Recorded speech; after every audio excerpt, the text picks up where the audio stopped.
I'm gonna make a full-part series on why the transatlantic slave trade story is a forged story. Now, modern-day historians and even Pan-Africans, or even just your common scholastic academia would say that there were records of Africans being brought to the Americas, right? Like, why do you want to emphasize something that's extremely forged from the basic slave numbers? Why in the world are the slave numbers changing year by year?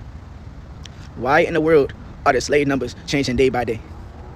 Why in the world are the slave numbers changing week by week? Can you have a common number on how many slaves got brought here? At 1860, there were 4 million slaves in the U.S., and in the South, they made up 1/3 of the total population. Brazil was built on the back of the largest forced migration in history. North America is well known for its slave-owning past, but this South American country received 10 times as many, 4 million Africans. Is it by the millions? Is it by the thousands? Or is it by the hundreds? And even if it's at the most concentrated, it's at the 1800s, right?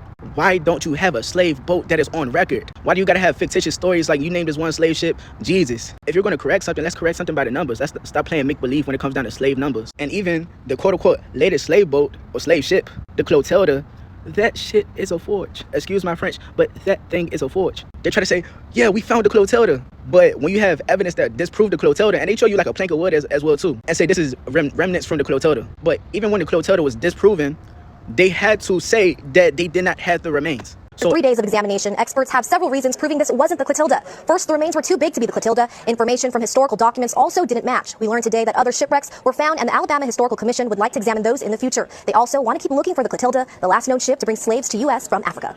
So if you put my sources with hard evidence, with your make-believe that you think is real, we're gonna see who's actually telling the truth and who's actually not. But we gotta get out the mentality of believing in lies. Like I think that y'all melanated people want to be slaves or want to be like prisoners of war, whatever. You gotta get out that mentality because not all of us was like that. You dig what I'm saying? I'm a living proof. Okay, I don't come from slaves at all, through documents and records.